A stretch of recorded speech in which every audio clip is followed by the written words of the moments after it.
Hi friends, first of all ரொம்ப நன்றி நம்ம சேனலை சப்போர்ட் பண்ணுற ஒவ்வொரு நண்பர்களுக்கும். இன்றைக்கி இந்த வீடியோ ரொம்ப ஸ்பெஷலான வீடியோ. நம்ம ஃப்ரெண்ட்ஸ் நிறைய பேர் வந்து ஆப்ஷன் பையர்ஸாக இருக்காங்க. ஸோ அவங்களுக்கு என்னால் முடிஞ்ச அளவுக்கு அட்வைஸ் கொடுக்குற மாதிரி, இல்லை ஐடியா கொடுக்குற மாதிரி, இல்லை ட்ரிக்ஸ் சொல்கிற மாதிரியான விஷயந்தான் இந்த ஒரு வீடியோ அப்படின்னு சொல்லலாம். நிறைய பேர் வந்து பார்த்திங்கன்னா ரொம்ப பிகினஸாக இருக்கீங்க. உங்களுக்கு வந்து நீங்கள் தெரிஞ்சு பண்ணுறீங்களா தெரியாமல் பண்ணுறீங்களான்னு தெரியல. பட் நிறைய பேர் ஈஸியாக இருக்குது, மார்ஜின் கம்மியாக இருக்குது, ஸோ ஆப்ஷன் பையிங் பண்ணணும் அப்படின்னு சொல்லிட்டு ஆப்ஷன் ட்ரேடிங் பண்ணுறீங்க. இது வந்து முற்றிலும் தப்பு அப்படின்றது தான் நான் சொல்லுவேங்க. ஓகேவா? இந்த ஆப்ஷன் பையிங் கண்டிப்பாக நீங்கள் பண்ணுற ஒரு 4 ட்ரேடு கண்டிப்பாக எப்படியாவது ப்ராஃபிட் வந்துடும். ஓகேங்களா? பட் அதுக்கப்புறம் பார்த்தீங்கன்னா அந்த ஒரு மைண்ட் செட் வந்து அப்படியே சேஞ்ச் ஆகிடும். ஸோ ஈஸியாக 4 ட்ரேட் பண்ணிட்டோமே, அதுக்கப்புறம் இன்னும் வந்துட்டு தான் இருக்கும் அப்படின்ற ஒரு பேசிக்கான மைண்ட் செட் இது எனக்குமே இருந்துருக்குது. ஓகேங்களா? அதனால தான் சொல்கிறேன். அந்த மைண்ட் செட் நெக்ஸ்ட்டு போக போக போக போக லாட்ஸ் அதிகமாக வாங்க வைக்கும். ஸோ ஸ்ட்ரகிள் ஆகும், லாஸ் ஆகும், இதை அக்செப்ட் பண்ண முடியாது, ரொம்ப ஃப்ரஸ்ட்ரேஷன் ஆகும். இதெல்லாம் வந்து ட்ரேடிங்கில் வந்து ரொம்ப ரொம்ப சகஜமான ஒன்று. இதை இந்த ஆப்ஷன் ட்ரேடிங்கில் நீங்கள் பை பண்ணுறதுக்கு முன்னாடி ஒரு சில டிப்ஸ்ன்னு வச்சுக்கிங்களேன். ஸோ இப்போ நான் சொல்ல போகிற விஷயங்கள் இதை பார்த்ததுக்கப்புறம் அதை ஒரு தடவை நோட் பண்ணிவிட்டு நீங்கள் உங்கள் ட்ரேடை எடுங்க. ஓரளவு ஒரு கொஞ்சம் நல்ல ரிசல்ட்டாவது உங்களுக்கு கிடைக்க வாய்ப்பு இருக்குது.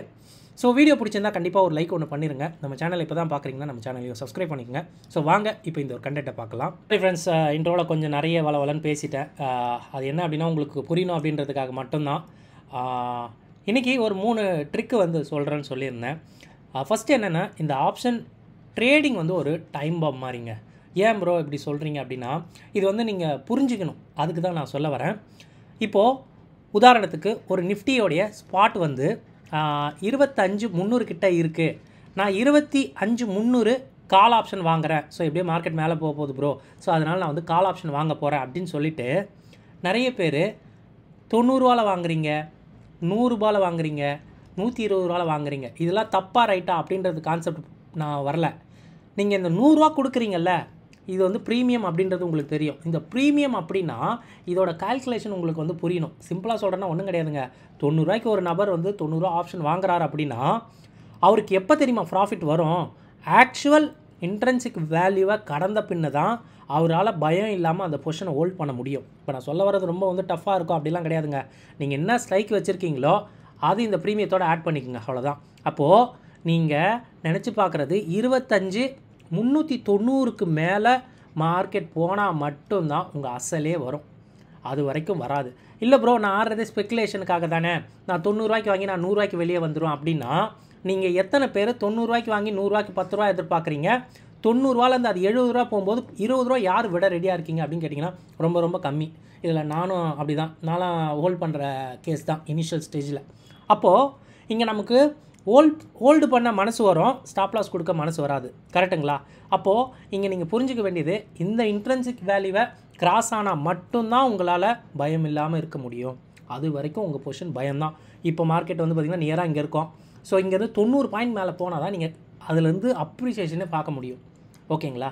90 ரூபாய்க்கு வாங்கிட்டோம், அது வந்து நம்ம டைமுக்கு ஏற்ற மாதிரி நல்ல நேரம் அன்றைக்கி நமக்கு இருக்குது அப்படின்னா, நீங்கள் வாங்கி ஒரு மணி நேரத்துலேயே அது வந்து 130க்கு போயிட்டு நான் ப்ராஃபிட் புக் பண்ணிட்டு வரேன் அப்படின்னா தாராளமாக பண்ணிட்டு வந்துடலாம். இது எல்லா நாளுமே நடக்குமான்னு கேட்டிங்கன்னா கிடையவே கிடையாது. இதுக்கு ஆப்போசிட்டில் தான் என்னென்ன விஷயம்லாம் ஒர்க் ஆகுது அப்படின்னு பார்க்கணும். மொதல் விஷயம் என்னென்னா volatility.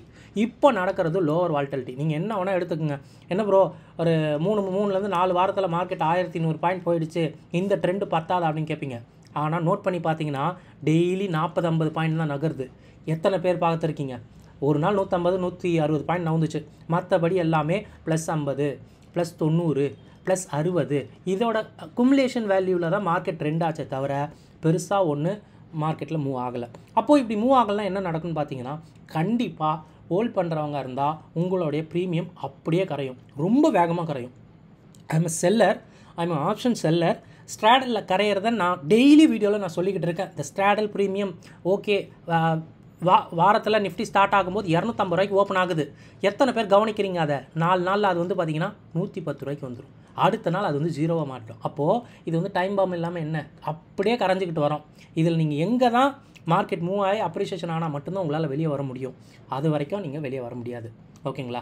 Sorry to say this. ஓகேங்களா? அப்போது உங்களுக்கு மார்க்கெட்டோட டைரக்ஷன் கிளியராக தெரிஞ்சு வேகமாக போனால் மட்டும்தான் காசு, இல்லைனா காசே கிடையாது. நீங்கள் என்ன வேணால் ஆவரேஜ் பண்ணுங்கள். ஓகேங்களா? ஸோ ஏதோ டைம் லக்கில் அது மேலே வந்துச்சுன்னா ஓகே, இல்லைனா அது ரொம்ப ரொம்ப கஷ்டம் தான் பிரதர். ஓகேங்களா? இது ஒரு விஷயமா புரிஞ்சுக்கணும். நீங்கள் வந்து இதை எடுத்துக்கணும். ஓகேவா? எந்த இடம் நம்ம வாங்குகிறோம், மார்க்கெட் போகுமா இல்லையா, போகலைன்னா என்ன பண்ணுறது? இப்போ அடுத்த கொஷினுக்கு, இப்போ போகுமா இல்லையா அப்படின்றதுக்கு ஒரு ட்ரிக்கு. இது வந்து செல்லர் வியூ அப்படின்னு நான் சொல்லுவேன். ஓகேங்களா?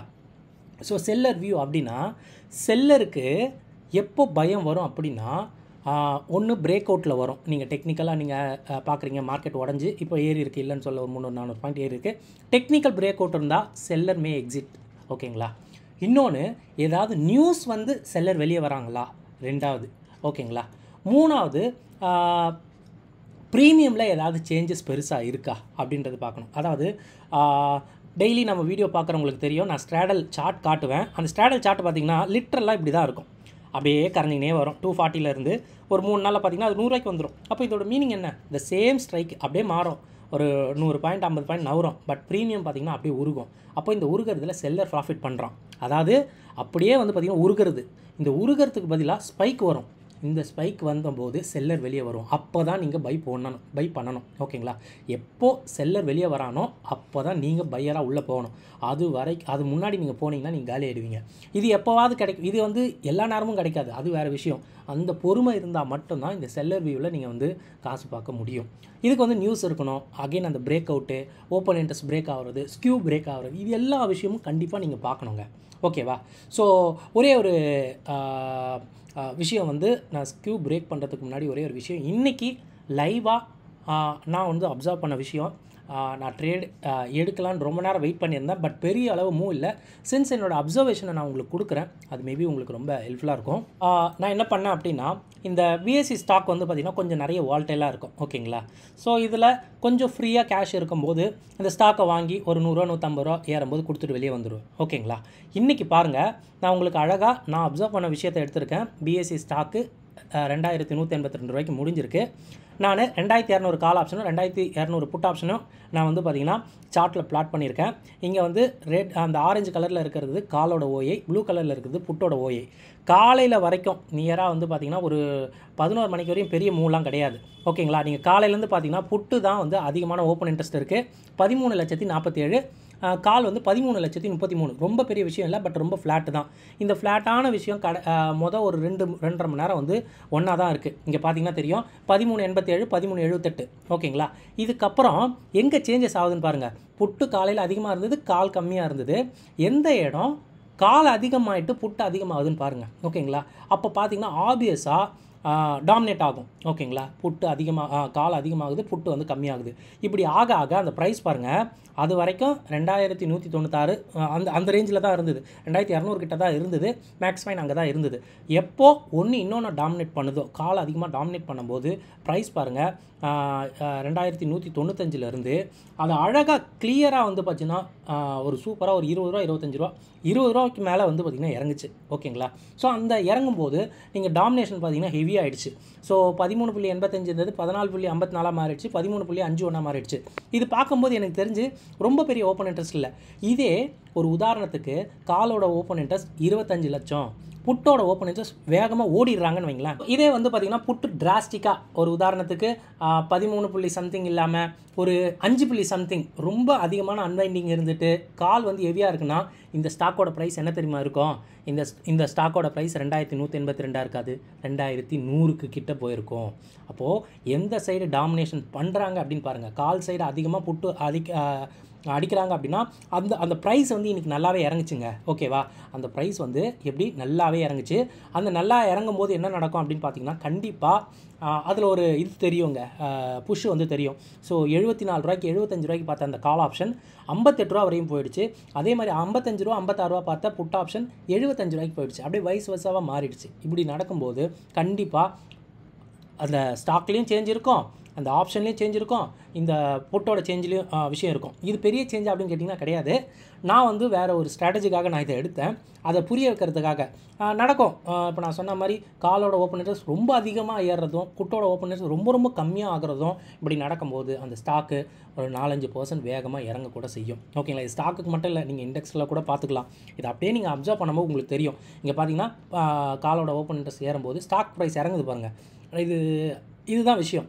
யார் என்ன டாமினேட் பண்ணுறாங்க அப்படின்றது மட்டும்தான் இந்த ஒரு விஷயத்தில் புரிஞ்சுக்கணும். ஓகேங்களா? நீங்கள் பொசிஷன் எடுக்கும்போது பாருங்கள், காலோட ஓப்பன் இன்ட்ரெஸ்ட் அதிகமாக இருக்கா, புட்டோட ஓப்பன் இன்ட்ரெஸ்ட் அதிகமாக இருக்கா, எப்போ மார்க்கெட் வந்து ஒரு ஈக்குவலான அட் மணியில் இருக்கும்போது, இது இங்கே இருக்கும்போது கரெக்டாக 2200 நான் அந்த காலோட புட் ஆப்ஷன் தான் பார்த்தேன். ஸோ அதனால் உங்களுக்கு இந்த ஒரு தெளிவு கொடுக்குறேன், வேறு எதுவும் இல்லை. ஸோ அப்படி இருக்கும்போது பாருங்கள், எந்த சைடு அதிகமாக டாமினேட் பண்ணுறாங்களோ மார்க்கெட் அதுக்கு ஆப்போசிட்டில் போகும். கால் அதிகமாக அடித்தாங்க அப்படின்னா மார்க்கெட் கீழே போகுது, புட் அதிகமாக அடித்தாங்கன்னா மார்க்கெட் மேலே போகுது அப்படின்றது மட்டும் தெரிஞ்சுங்க. ஸோ இந்த செல்லர் வியூக்கு ஆப்போசிட்டில் எடுத்தால் கூட, அதாவது இதை மட்டும் நான் எடுக்கணும்னு சொல்லலை, நீங்கள் எல்லா விஷயமும் பார்க்குறீங்கல்ல, உங்களுக்கு ஒரு இன்ட்யூஷன் சொல்லும்ல மார்க்கெட் மேலே போகுது கீழே வரப்போகுது, அது கூட இந்த விஷயத்தெல்லாம் ஆட் பண்ணிக்கோங்க அப்படின்னு சொல்ல வரேன், வேறு எதுவும் இல்லை. இன்னொன்று வந்து ஸ்கியூ பிரேக்குங்க, இது நல்லாவே இருக்கும். நம்ம வீடியோ ரெகுலராக பார்க்குறவங்களுக்கு இந்த ஸ்கியூவை பற்றி சொல்லுவேன். எக்ஸ்பைரியில் ரொம்ப நல்லாவே இருக்கும். ஸோ ஸ்ட்ராடல் ப்ரீமியம் எங்கே பிரேக் ஆகுது, அதாவது ஸ்ட்ராடல் ப்ரீமியம் கூட்டுத்தொகை ஒரு நிஃப்டிக்கு வந்து பார்த்திங்கன்னா ஒரு 200 பாயிண்ட் இருக்குது. ஓகேங்களா? ஸோ அந்த 200 பாயிண்ட்டு எப்போ மார்க்கெட் வந்து பிரேக் ஆகுதோ, ஓகேங்களா, அப்போது மார்க்கெட் வந்து பார்த்திங்கன்னா ஒரு சைடு ட்ரெண்ட் ஆக போகுதுன்னு அர்த்தம். இது ரொம்ப வந்து கிட்டக்க ப்ரீமியத்தை அடித்து வைக்கும்போது, இது 200ன்றது எனக்கு தெரிஞ்சு ஒரு 3 நாளுக்கு முன்னாடி 200 இருக்கும். பட் நியர் எக்ஸ்பைரி பார்க்கும்போது 100 120 தான் இருக்கும். அப்போது 100 120 பாயிண்ட் மார்க்கெட்டை டச் பண்ணும்போது செல்லர் சைடு ஒரு ஃபியர் வரும். அந்த ஃபியர் ஸ்கியூ காட்டி கொடுக்கும். அதை வேகமாக உடைக்கும் போது மார்க்கெட் வேகமாக போகும். இதெல்லாம் யூஸ் பண்ணி அந்த டைமில் நீங்கள் பை எடுக்கிறீங்கன்னா ஒரு பிரயோஜனமாக இருக்கும். அட்லீஸ்ட் உங்களுக்கு வந்து பார்த்திங்கன்னா ஒரு ஆப்பர்ச்சுனிட்டி கிடைக்க வாய்ப்பு இருக்குது. ஓகேங்களா? ஸோ அதுதான் வந்து பார்த்திங்கன்னா நீங்கள் பண்ணுற அந்த தவறாக இருக்கட்டும், இது எல்லாமே நான் பண்ணேன். ஓகேங்களா? அதாவது நீங்கள் பண்ணுற பிக்னஸ் பண்ணுற அந்த தவறு எல்லாமே நான் பண்ணியிருக்கிறேன். அதனால தான் அது திருத்திக்கணும், இல்லை அதை பற்றி ஒரு தடவை யோசிக்கணும் அப்படின்றதுக்காக தான் ஆக்சுவலாக இவ்வளோ பாயிண்ட்டை நான் சொன்னேன். ஓகேங்களா? ஸ்கியூ பிரேக்காக இருக்கட்டும், ஒரு செல்லர் வியூவிலேருந்து யோசிக்கிற விஷயமா இருக்கட்டும், ஆப்ஷன் ட்ரேடிங் ஒரு டைம் பாம், அந்த ப்ரீமியம் எந்த அளவு வந்து இறங்குறதா இருக்கட்டும், இதெல்லாம் கொஞ்சம் யோசிச்சு பார்த்தீங்கன்னா அன்வான்ட் ட்ரேடை அப்படியே அடியோடு நம்ம வந்து ஸ்டாப் பண்ணிடலாம். எல்லா நாளுமே ட்ரேடு கிடைக்காதுங்க. ஓகேவா? ஸோ மாதத்துலேயே எண்ணி பார்த்தீங்கன்னா ஒரு 5லேருந்து 7 ட்ரேடு மட்டும்தான் கிடைக்கும். இதுவே அதிகம் நான் சொல்கிறது. ஓகேவா? ஸோ அந்தளவு ஃபில்ட்ரேஷன் இருந்தால் தான் கண்டிப்பாக நிற்க முடியும். ஸோ அனாமத்தா வந்து உள்ளே போட்டு காசு லாஸ் பண்ண வேண்டாம் அப்படின்றதுக்காக தான் இந்த வீடியோ. ஸோ செக் பண்ணுங்கள். நான் சொன்ன பாயிண்ட்ஸ் எல்லாம் புரிஞ்சிருக்கும். கண்டிப்பாக கொஞ்சம் போராக தான் இருக்கும், அது எனக்கே தெரியும். பட் வேறு வழி இல்லை. என்னோடய வியூவர்ஸ், என்னோடய சப்ஸ்கிரைபர்ஸ், என்னோடய ஃப்ரெண்ட்ஸ், உங்களுக்கு நான் சொல்லாமல் வேறு யாரும் சொல்ல மாட்டாங்க. ஸோ ரொம்ப நன்றி இந்த வீடியோவை பொறுமையாக பார்த்ததுக்கு. பார்க்கலாங்க இன்னொரு வீடியோவில். தேங்க்யூ. ஜெய் ஹிந்த்.